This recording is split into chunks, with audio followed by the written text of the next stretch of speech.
And now for something completely different. This is a story, as she said, written by Judith Gorog. Now, this is a story of Melinda Alice. No one ever said Melinda was nice. Sometimes they said she was attractive. Sometimes they said that she was always really well dressed. But nice? No, they never said she was nice, because Melinda Alice was so mean. Sometimes behind her back, they called her Melinda Malice. She was so mean. Sometimes she would even kick her dog if he was in her way.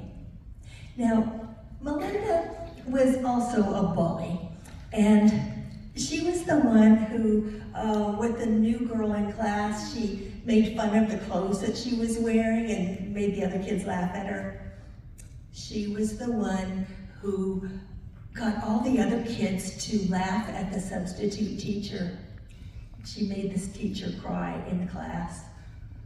Melinda Alice was so mean, and you might wonder why the other kids would go along with her, but the reason is they knew that if they didn't go along with her, she would turn her meanness on them instead. Now, her mother knew she was maybe not so nice, but her mother thought she'd probably grow out of it. And her father, the only thing her father cared about was that she got good grades. Well, not just good grades, but the best grades in class. And Melinda was smart and she studied a lot, so she usually did get the best grades in class. Well, one morning, she was hurrying to school because she had a math test very first thing, and she hadn't quite studied enough. You know, those formulas can be pretty tricky. And so she wanted to get to the library, to her special place where she could study, just cram a little bit at the last minute. And so she was hurrying along so fast, she didn't see a snail on the sidewalk. Yeah. Well, stepping on a snail by accident, that was really yucky. But she was just mean enough to step on it on purpose. She raised her foot, and the snail said, "Stop! Don't step on me. I'll give you 3 wishes." She had always known what she would do if anyone ever gave her 3 wishes. So she said, "For my first wish, I want 10,000 more wishes." She thought she heard the snail mutter something like, "What a clever girl," as it oozed off the sidewalk under a bench, under a bush. Now, Melinda was not the sort of person who would believe just anything a snail told her. So she decided that she would wish for something really concrete, like, pierced ears. Her parents wouldn't let her get her ears pierced, but now they wouldn't be able to say anything about it. So she said, "For my next wish, I want pierced ears and beautiful butterfly earrings." They were pierced. She couldn't quite see, but they felt like butterflies.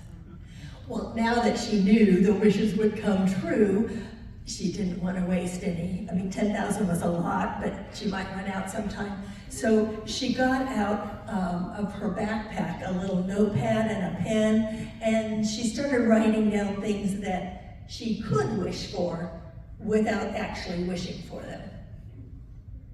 Let's see.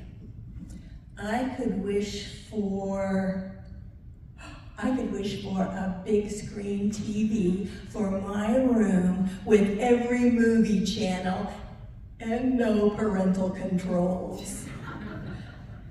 I could wish for, my dog is getting really boring. I could wish for a new pet, like maybe a monkey. Monkeys would be fun.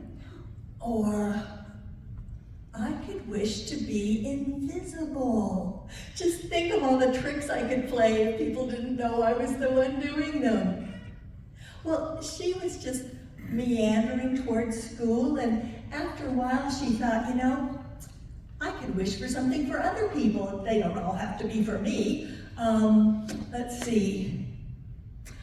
I could wish that all the ugly people were attractive so I wouldn't have to look at any ugly people.